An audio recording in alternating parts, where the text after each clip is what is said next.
He's right out of frame, isn't he? Okay. He's got his front paws on my leg and his butt on the chair, and he's purring away, and you can't see him. So I look crazy, but, well, that's my normal state. So, all right.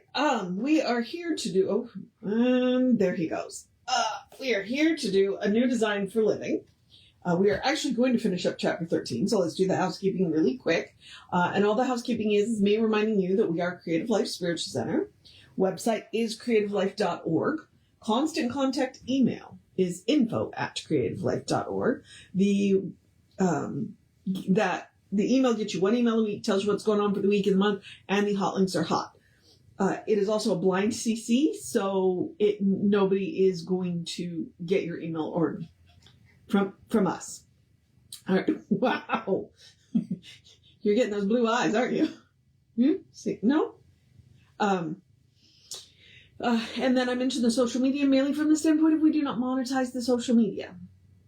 We don't want to deal with the ads any more than you do. So what we ask you to do instead is to go like, subscribe, follow based on which platform you are on, and then engage with the individual posts by reacting to the post, commenting on the post, sharing the posts. Bumps us in the algorithms. More people see our stuff, and frankly, that is the goal of social media. And by the way, for those of you who don't know, this is Dante, and he is enormous.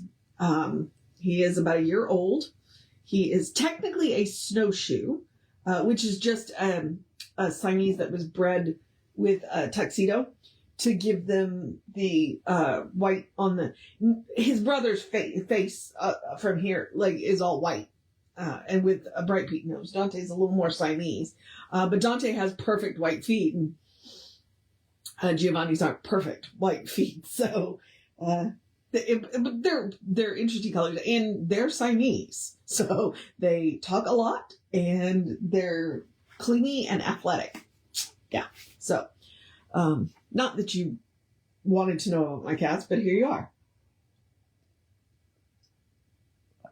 So, okay, now, I did not tell you what the social medias were. We are Creative Life Spiritual Center or Creative Life Spark, and I am the running Rev Ryan across the social medias that I am on.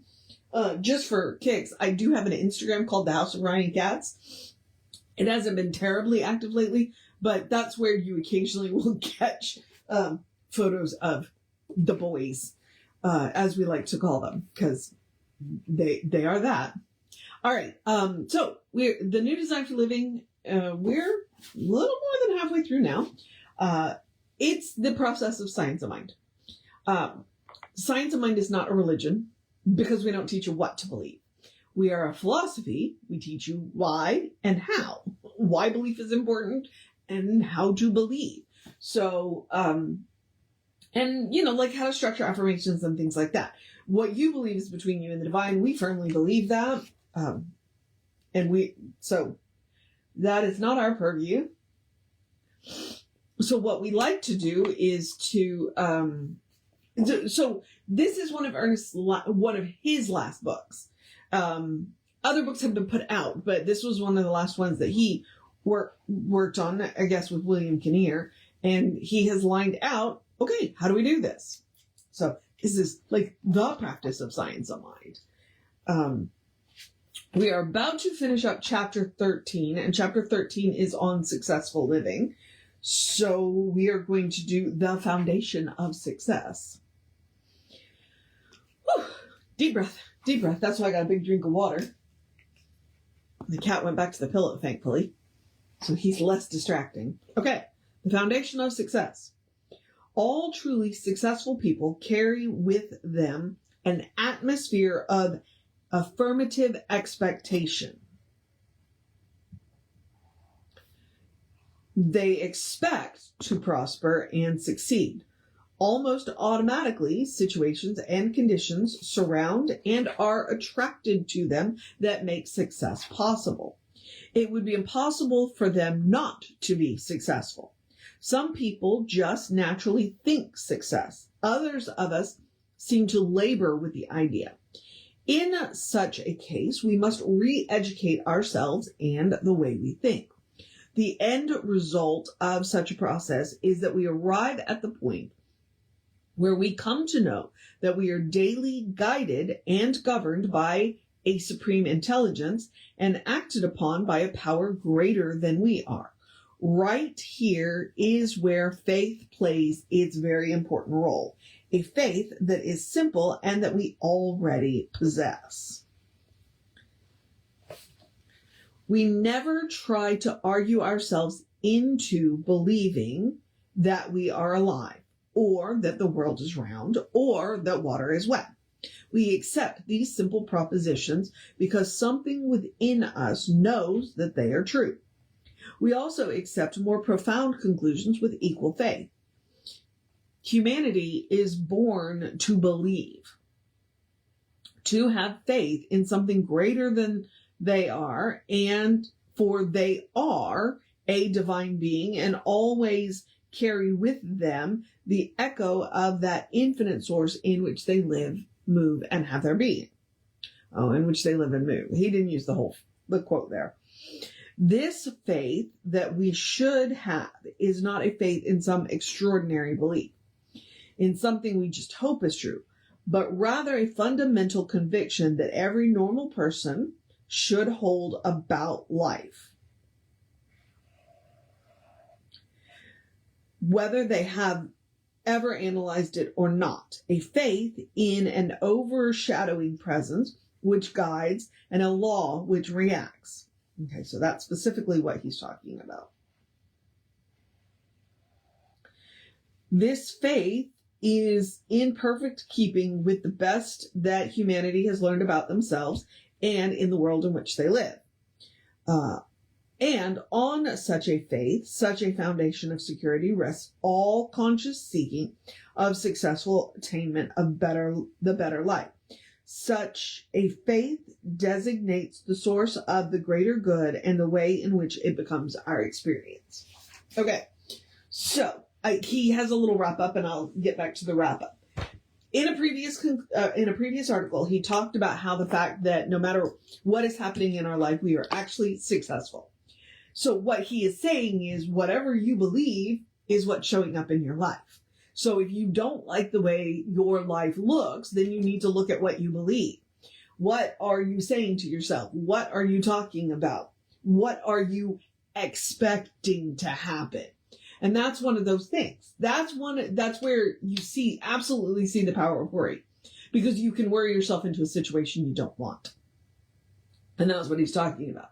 So basically, he has spent a good bit of this time in this book coming back to the point of, well, what is it that you believe? Do you believe that there is a power greater than you are, that is willing to guide and guard you, that is willing to govern you, that wants the best for you, and works in a predictable manner? That would be the law part, okay? The way the law works is predictable. What you put into it is what you get out of it. That is what we need. And so that right there, that is the base. His argument is that faith, that we are wired for faith, that we are, I know we're conditioned to believe, but we are wired for faith. And if we can have faith in that principle, then nothing is out of bounds as long as we are in alignment with that principle. Okay, so that's his foundation. That is the rock on which he has built this teaching. There is a power for good, and you can use it, which is almost an Emma Curtis Hopkins quote, but that's his foundation. There is a power for good, and you can use it. You have the right, you have the ability, you have the privilege. Now you just have to do it. That is the foundation on which he has built Science of Mind. And it works, or we still wouldn't be around, over 100 years later. So, all right. We always succeed. We need to learn to succeed in the right things. This we can do by declaring and affirming the good we desire and having a firm belief and conviction that it is ours right now. What we believe in is firmly established as a spiritual entity and as such must of necessity manifest itself in our experience. We actually create nothing, but only accept the abundance we desire from the infinite source of all abundance. That is a fairly clear wrap up of this chapter. And tomorrow, Sunday, we will start with chapter 14, the abundant universe, which then gives me reason to give you a programming note. Today is my partner's birthday, so tomorrow we are going to go play I Will Not Do This. Depending on what time we get home, I still may do the board chapter. If not, I will try and get the board chapter up on Sunday. So we'll see how that goes. But yeah, not going to do this tomorrow. So I will not see you at 9 o'clock tomorrow. But I am going to encourage you to have a great day, a wondrous day, a fantastic day, a magical day, an enchanted day, a wonderful day, an awesome day, an amazing day, a Friday, a happy first day of spring day, a cuddle your fur babies day, a throw your windows open, if weather permits day, because mine are open right now, a go enjoy the springtime energy, even if you don't have the springtime weather. It's going to be 90 degrees tomorrow, so we're not going to talk about that. We're going to skip right past spring and straight into summer day. Let's wrap this week up day, a you got this day, make sure you make time to sit down and rest day. If I haven't said it, drink plenty of water day. Have a little fun day. Make yourself laugh day. Tell somebody a ridiculous joke day. Take care of business day. I'm done day. A good day. And if that is too much pressure, because occasionally it is, I get it, simply have a day. You are enough, just as you are. You are a beloved expression of the divine. You are a brilliant light, a divine spark, spirit in motion, God in action, a beautiful masterpiece, and a work in progress at the same time, at your own pace. I think there was something else. No.